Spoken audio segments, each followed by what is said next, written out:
You, John Fitzgerald Kennedy, do solemnly swear. I, John Fitzgerald Kennedy, do solemnly swear. That you will faithfully execute the office of President of the United States. That I will faithfully execute the office of President of the United States. And will, to the best of your ability. And will, to the best of my ability. Preserve, protect, and defend the Constitution of the United States. Preserve, protect, and defend the Constitution of the United States. So help you God. So help me God.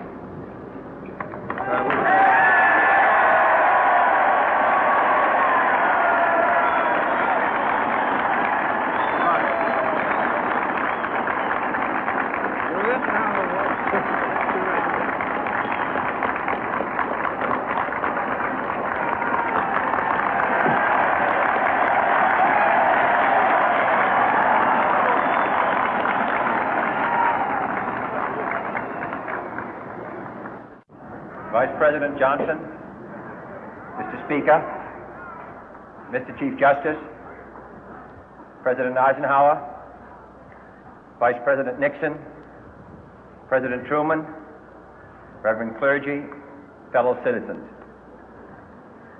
We observe today not a victory of party, but a celebration of freedom, symbolizing an end as well as a beginning, signifying renewal as well as change. For I have sworn before you and Almighty God the same solemn oath our forebears prescribed nearly a century and 3/4 ago.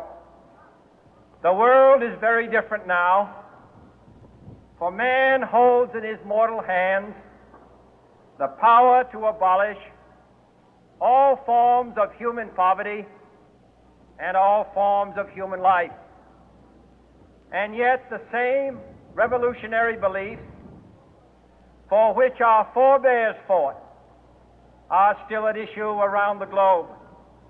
The belief that the rights of man come not from the generosity of the state, but from the hand of God. We dare not forget today that we are the heirs of that first revolution.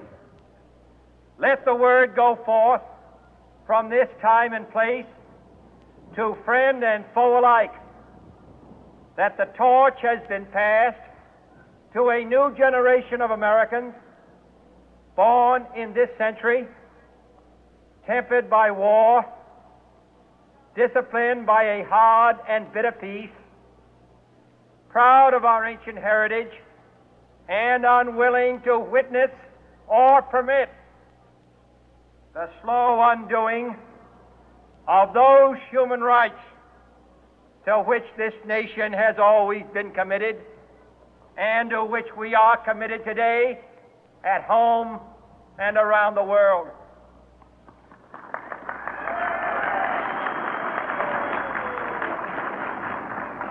Let every nation know, whether it wishes us well or ill, that we shall pay any price, bear any burden, meet any hardship, support any friend, oppose any foe to assure the survival and the success of liberty.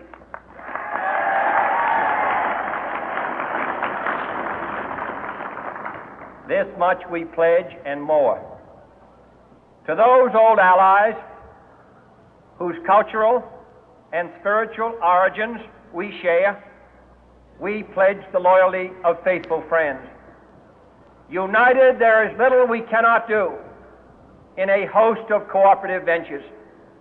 Divided, there is little we can do, for we dare not meet a powerful challenge at odds and split asunder. To those new states whom we welcome to the ranks of the free, we pledge our word that one form of colonial control shall not have passed away, merely to be replaced by a far more iron tyranny. We shall not always expect to find them supporting our view, but we shall always hope to find them strongly supporting their own freedom, and to remember that in the past, those who foolishly sought power by riding the back of the tiger ended up inside.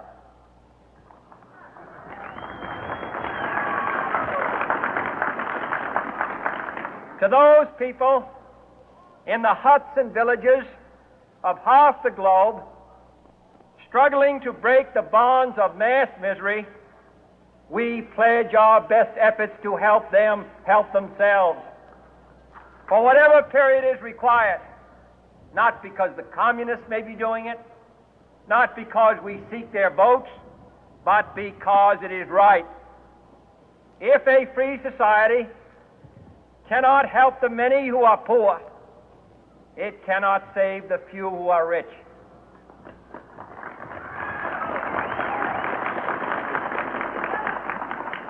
To our sister republics south of our border, we offer a special pledge to convert our good words into good deeds, in a new alliance for progress, to assist free men and free governments in casting off the chains of poverty. But this peaceful revolution of hope cannot become the prey of hostile powers. Let all our neighbors know that we shall join with them to oppose aggression or subversion anywhere in the Americas. And let every other power know that this hemisphere intends to remain the master of its own house.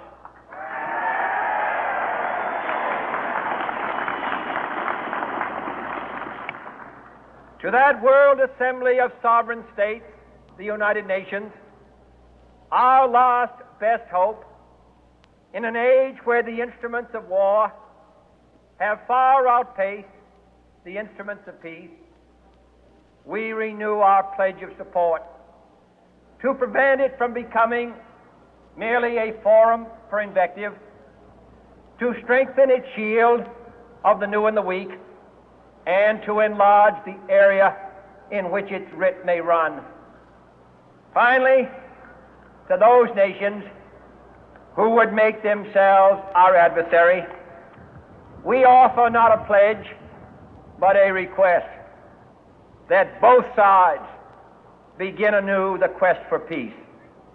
Before the dark powers of destruction, unleashed by science, engulf all humanity in planned or accidental self-destruction, we dare not tempt them with weakness, for only when our arms are sufficient beyond doubt can we be certain beyond doubt that they will never be employed. But neither can two great and powerful groups of nations take comfort from our present course, both sides overburdened by the cost of modern weapons, both rightly alarmed by the steady spread of the deadly atom, yet both racing to alter that uncertain balance of terror that stays the hand of mankind's final war. So let us begin anew, remembering on both sides that civility is not a sign of weakness, and sincerity is always subject to proof. Let us never negotiate out of fear, but let us never fear to negotiate.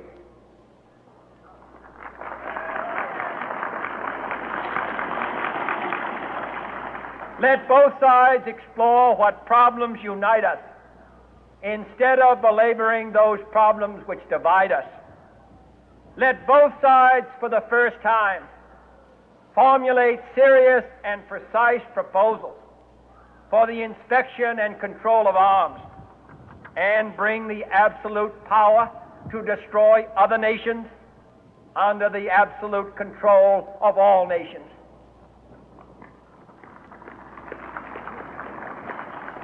Let both sides seek to invoke the wonders of science instead of its terrors. Together, let us explore the stars, conquer the deserts, eradicate disease, tap the ocean depth, and encourage the arts and commerce. Let both sides unite to heed in all corners of the earth the command of Isaiah to undo the heavy burden and let the oppressed go free. And if a beachhead of cooperation may push back the jungle of suspicion, let both sides join in creating a new endeavor, not a new balance of power, but a new world of law, where the strong are just and the weak secure and the peace preserved. All this will not be finished in the first 100 days, nor will it be finished in the first 1,000 days, nor in the life of this administration, nor even perhaps in our lifetime on this planet. But let us begin.